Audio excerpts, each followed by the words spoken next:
Boa tarde. Olá, meus queridos amigos. Uma honra estar aqui com vocês. Retornei do Pará, agora. Grandes aventuras no estado paraense. Grandes descobertas, grandes amigos que foram feitos no caminho. Descobri que a gente está muito maior do que a gente jamais imaginou estar. É incrível. Algumas pesquisas ainda saem. Hoje saiu um Datafolha. Eu não consigo entender o Datafolha. E me deu atrás do caiado. Eu falei, mas como é que é? Eu estou disputando espaço com a Samara, de acordo com o Datafolha. Ok. Não é o que o Data Ananindeua me mostra. Não é o que Data Breves me mostra. Não é o que Data Melgaço me mostra. Alguns lugares com o menor IDH do Brasil, justamente o perfil eleitoral mais difícil de você buscar, conhecendo, vindo tirar foto, correndo atrás. Então, eu queria só fazer essa pequena introdução, porque tem tudo a ver com o que nós vamos falar hoje, e com o que eu vou falar, especialmente aqui nesse discurso. O peso que recai sobre o nosso ombro está ficando cada vez maior. E isso já começa a afetar o nosso sono. Eu não imaginava estar na posição que nós estamos hoje. Eu imaginava que a gente ia conseguir montar o partido, sim. Eu sempre tive certeza que a gente ia montar o partido. Eu tinha certeza absoluta que nós íamos fazer o impeachment da Dilma. Todas as vezes que o grupo de amigos que a gente criou na Brigadeiro Luiz Antônio, o grupo inicial Pedro, Kim, eu, meu irmão, o Riso, algumas outras pessoas, todas as vezes que a gente tinha uma certeza que algo ia dar certo, a gente fazia o melhor, porque as coisas davam certo meio que automaticamente. E elas davam certo a despeito de todas as dificuldades e improbabilidades. Eu me lembro que quando eu conheci o Kim, foi numa festa de libertários horrível, e ele teceu comentários horrorosos a meu respeito. Ele falou que eu estava com a camisa meio aberta, e enfim, eu sou latino, então eu tenho pelos no peito, e ele achou aquilo horripilante. Ok, lide com a minha latinidade. O fato é, eu tirei fotos recentemente nessa linha também, eu recebi comentários similares. Mas ali eu conheci ele, e quando houve o segundo turno entre Aécio Neves e Dilma Rousseff em 2014, nós tentamos lutar contra a Dilma, chamamos um amigo, Danilo Gentili, para trabalhar conosco no vídeo, e mesmo assim, fazendo um impacto grande, a Dilma venceu. E ali não havia mais nenhuma esperança, e esse é o ponto que eu queria colocar. Não havia mais esperança de nada, porque o PT havia vencido, e todo mundo que ficou atônito, que mesmo com o escândalo do Mensalão estourando, mesmo com a Lava Jato já funcionando, mesmo o escândalo do Petrolão já sendo descoberto pelas pessoas, mesmo com as manifestações de 2013 tendo acontecido, as pessoas elegeram o PT. E aí daquele pequeno escritório, sem nenhuma probabilidade de vitória, a gente se insurgiu como a última esperança. E a verdade é que o impeachment da Dilma Rousseff foi a última esperança de uma geração. O último ato de resistência. E a história é cheia desses atos. Os atos improváveis que são feitos imaginando a própria derrota. Eu sei que é clichê citar esse exemplo, mas o que foram os 300 de Esparta, além de um grupo de homens que foram para a derrota certa? Eles se encaminharam para a derrota certa. E esse ato de resistência final foi maior do que todas as vitórias que o grupo deles, os gregos, tiveram depois. Essa história de empreender a última resistência, de ser a última esperança, é a história mais inspiradora que a gente pode ouvir. E a gente tentou ser a última esperança naquela época, e contra todas as probabilidades, sem dormir, sem recurso, rodando o Brasil a pé, nós nos construímos, nós aprendemos a trabalhar em conjunto, e nós vencemos. E foi ali que eu descobri o melhor de mim, o melhor do meu irmão, o melhor do Pedro, e o melhor do Kim. Porque ao Kim coube o papel muito estranho de ser colocado com 18, 19 anos de idade como porta-voz daquilo tudo. Ele que fazia os debates, ele que ia na televisão, ele que respondia os questionamentos, boa parte das reuniões de articulações era ele a fazer, com 18 a 19 anos. E eu trabalhar com um cara como ele, eu era um privilegiado. Nunca trabalhei tão bem com alguém na minha vida. Era um privilégio trabalhar com ele. as ideias, as inovações, a confiança de que quando você entregava a bola para ele, ele vai fazer o gol. Ele, nesse sentido, ele é o oposto do Rafinha. Piadas com Copa. É certeza de gol. E essa confiança a gente teve. Amigos saíram, amigos chegaram, o Arthur narrou a chegada dele, o Guto narrou a chegada dele, a Amanda chegou depois. E nós fomos novamente aqueles a empreender a última resistência, que era a resistência contra o bolsonarismo no nosso próprio campo. Fomos os únicos a se insurgir contra uma traição no próprio campo. Nós fomos até o precipício, e as pessoas que saíram às ruas para derrotar o PT, olharam para nós e falaram, por que você ainda não pulou? Pula aí do precipício, vocês não têm mais utilidade. O Kim foi o primeiro a pular. Pulou, foi lá, se esborrachar no chão. E nós cumprimos esse papel de empreender a última resistência dentro de um campo político prostituído. Um campo político de fracos e canalhas. Eu tenho vergonha de ser chamado de direita no Brasil. Porque a direita no Brasil é composta por fracos, vagabundos, oportunistas e canalhas. Porcos, ratos que se aliaram por voto com o senhor Jair Bolsonaro nos piores momentos da direita e do nosso campo. Campo de vagabundo. Só tem vagabundo no campo da direita. Nenhum deles é homem. Eu olho os demais pré-candidatos da direita à presidência da República e eu vejo homens que nos momentos difíceis se acovardaram. Eu vejo o Eufíates, aquele corcunda que se aliou aos persas por não ser capaz de estar junto com os espartanos.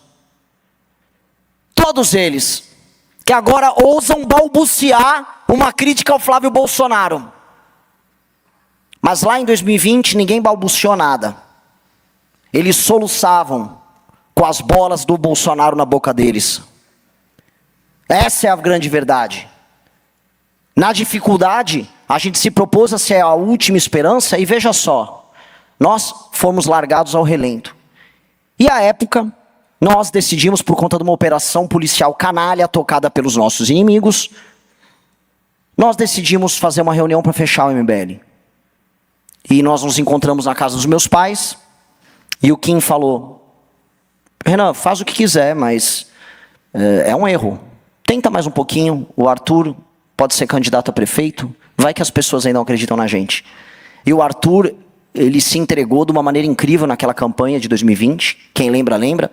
E havia uma espécie de Samara, na época, né, não lembro o nome dela, mas era uma mulher do PSTU, a Vera Lúcia, que também aparecia na frente do Arthur nas pesquisas, e o Arthur fez 10%, e a gente percebeu, nossa, talvez a gente não perdeu ainda, talvez esse pequeno fio de esperança ele está de pé. E ali as pessoas foram se juntando, e boa parte dos que estão aqui entenderam o nosso propósito histórico. E vibraram com as vitórias do Kim Kataguiri, solitárias, quando, por exemplo, ele derrubou a PEC da impunidade de 2021. Quem lembra disso? A campanha que ele fez nos grupos de WhatsApp, a campanha que ele fez de mobilização na internet, aquele movimento que mobilizou PT e bolsonarismo para salvar os ladrões do Congresso. Quem lembra? Em 2022, o Kim foi cancelado, tentaram derrubar o mandato dele. Nós estivemos com ele, e quando logo em seguida o Arthur foi cancelado, e eu em menor escala também fui, foi ele a nos defender. Foi ele prejudicado do ponto de vista da saúde ali, sendo cancelado, sendo detonado, sendo chamado de nazista por conta de uma participação no podcast. Foi ele a ter que segurar a onda, recolher os cacos e defender os amigos que foram para a Ucrânia. Isso tem um peso que ninguém vai entender. Hoje, como paralelo, eu vejo os nossos concorrentes da direita, direita, verde e amarelo, se matando entre si. Michele odeia Flávio, que odeia Nicolas, que odeia Zema, que odeia Caiado, que odeia Jair, que odeia Michele, que com certeza odeia Jair. Odeiam-se todos, porque não há amizade verdadeira entre eles. Não há nem a amizade fraterna de amigos verdadeiros ou de membros da própria família, e tampouco a amizade de compromisso, porque é um campo político prostituído, um campo político vendido, um campo político de fracos. Um campo político que parte dele já começou a se arrastar atrás de mim em pequenos municípios. Começou a acontecer, amigos. Começou a acontecer. Já vi no Pará. Já vejo algumas laranjas podres, mas laranjas, se aproximando. Una a direita também. O Renan está unindo a direita. Não vou unir essa direita. Eu vou liderar o campo, que é muito diferente de me unir com o fraco. Nós nascemos para liderar. Sempre. Fomos nós a liderar nos piores momentos. E seremos nós a liderar nos melhores momentos. Em 2022, quando participando das eleições, uma lição muito dura. A Amanda e o Renato não conseguiram vencer. O Kim me chamou na rua, o Kim estava chorando e falou, eu vou concorrer com a prefeito, eu vou concorrer para prefeito. E aí naquele período que ele começa a se construir como pré-candidato a prefeito de São Paulo, já aparecendo com 10% em algumas pesquisas, a gente começa a perceber que não haveria o partido para ele. E enquanto isso, enquanto ele tentava construir, a gente estava do outro lado, com muitos de vocês, construindo a nossa própria casa. Essa casa aqui. A gente estava construindo, porque ali a gente estava visando.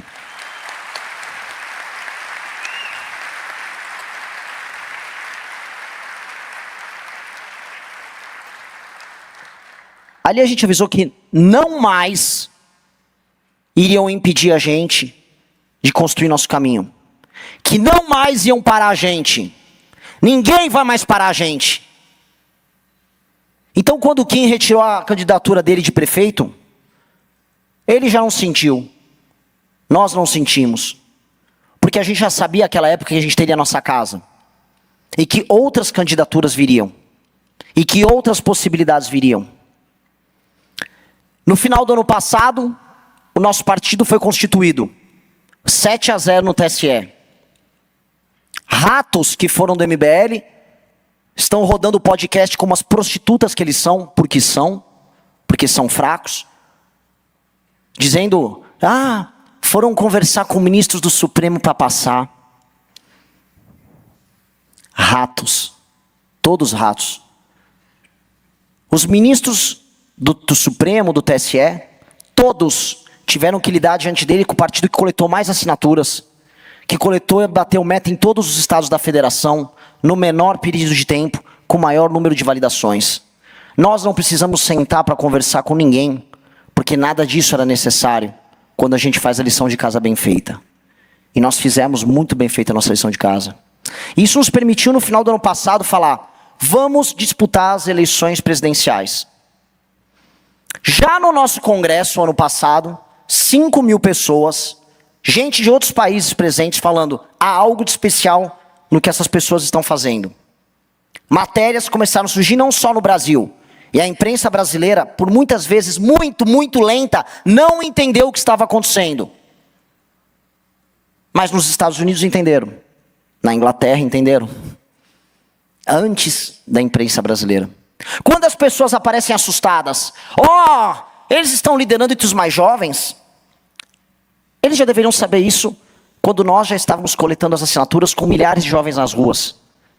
Ou quando qualquer estatística de YouTube demonstrava que a gente era o grupo que mais crescia nas redes sociais com esse grupo social. Aí esse grupo falou, Renan, é você. Eu falei, ok. Nunca fui candidato. Mas eu entendi que teria que ser eu. Começo a rodar o Brasil. Começamos a montar o time. Renato, Oliver começam a organizar as chapas ao redor do Brasil. Milhares de líderes nossos, que nunca foram candidatos também, começaram a passar pela árdua tarefa de se tornarem candidatos. Os que estão aqui perderam a eleição. Bertolucci, por pouco, por 4 votos. Estão agora diante da própria casa, diante da chance de vencer. E você será deputado. Outros se juntaram no caminho. O Léo que está aqui. Outras que eram militantes, como a Ludmilla, se tornou uma candidata. Muito possivelmente uma deputada federal eleita. Outros, como o Ítalo, o melhor vereador que eu conheci, está aqui pronto para se tornar deputado estadual. Eu não vou ficar dando o nome de todo mundo, senão vou parecer aqueles políticos tradicionais. Mas todo mundo tem sua jornada nisso. E eu comecei a minha. Eu comecei a rodar o Brasil 0,5%, 1%, 2%, e botando a seguinte meta. Primeiro, chegar no tal do 1%, porque aí as pesquisas vão me colocar de maneira reiterada. Depois, ultrapassar os governadores. Aconteceu. Depois, chegar aos 10%, antes de agosto. E já comecei a parecer bem próximo disso, tanto nos trackings quanto em alguns estados. Depois, buscar o Flávio e depois derrotar o Lula. Isso soava uma loucura, como soa loucura montar o partido e como soava a loucura a gente naquele pequeno escritório derrubar a Dilma Rousseff. Mas a loucura persistiu. E a loucura começou a se transformar naquilo que eu citei logo no começo dessa fala. Diante de um quadro em que Flávio Bolsonaro, herdeiro da família de ladrões, filho mais velho dos idiotas, deputado estadual da rachadinha, senador favorito do Vorcaro, e incapaz de vencer o Lula no segundo turno, em qualquer circunstância, diante do cenário em que ele está em segundo, de maneira lógica, a última esperança para vencer o Lula é essa turma que está aqui. Nós, novamente, somos a última esperança. Nós, novamente, temos a responsabilidade e o peso de ser a última linha de defesa. Vocês pararam para pensar no peso que nós temos? Não é ninguém além de nós. São vocês que coletaram assinaturas, são vocês que foram atacados na internet, são vocês que estão divulgando a gente, são vocês que estão nos grupos de WhatsApp, são vocês que são pré-candidatos, são seus familiares que serão atacados, são seus amigos que vão se perder, são as pessoas que vão trair a gente, são as dores que a gente vai passar, são os nãos que a gente vai tomar na cara, somos nós. Somos nós. Nós somos, tal qual quando a gente surgiu, a última linha de defesa. Isso começou a me tirar o sono, pela primeira vez. Porque começou a pesar. E a gente pode vencer. Porque quando a gente se torna essa última linha de defesa, se torna igual um gato que fica acuado. E quando você não pode mais se defender, o que te resta? É atacar. E graças a Deus a gente é um pouco maior do que um gato, a gente é uma onça. Então nosso ataque vai doer bem mais. E nós temos que só pensar agora em vencer. Não há outro caminho além de vencer. Se não formos nós, é o Lula. Não haverá vitória, nem com as pré-campanhas dos governadores que tentaram. Flávio é um fraco. Não há nada com eles. Há tudo para nós. Só não há dinheiro, só não há jatinho, só não há tal da estrutura. Me perguntam em alguns lugares, quem será seu palanque em São Paulo? E é o tema hoje da fala do Kim. Quem será seu palanque? Eu não sei. Eu só sei que quando a gente viaja, a gente encontra palanque em todos os lugares com os amigos que nós fizemos no caminho. Eu encontrei um palanque em Melgaço. Eu encontrei palanque em Breves, num lixão em Breves, no Pará. Havia num lixão um grupo de caras que fez questão de correr para ver o barco onde a gente estava para assinar. Eles eram nosso palanque. O que eu tenho a dizer sobre isso é, eu não posso não exigir de todos os que estão aqui, que são meus amigos desde a época daquele pequeno escritório lá na Brigadeiro Luiz Antônio, e depois do escritório na Vila Mariana, eu não posso exigir nada além de vocês estarem no Palácio do Planalto comigo, administrando o Brasil. E eu não posso exigir nada diferente do Kim Kataguiri. Eu preciso do Kim comigo. Eu não quero do Kim nada além de administrar o Brasil e tocar as coisas mais difíceis que nós vamos precisar fazer. Porque se nós somos a última linha de defesa e a última esperança, e não há aqui nenhum exagero retórico, somos nós ou nós. A Faria Lima já percebeu isso, o Polymarket já percebeu isso, as pessoas que juntam Lé com o CRE já entenderam isso. O que nós temos que fazer agora é ir para essa jornada imaginando que a gente pode provavelmente perder. Mas a gente tem tudo a ganhar. E se vencer, fazer a maior gestão da história desse país. Fazer todas as reformas que a gente está propondo. reformar o Estado brasileiro e colocar o nosso nome como grupo de pessoas perseverantes que sempre aceitou ser a última esperança. Eu quero o Kim comigo. Eu não sei o que ele vai anunciar hoje. Eu não sei a surpresa que ele quer fazer. Mas definitivamente, todas as vezes que colocaram eu e ele contra o corner, ele deu o melhor dele.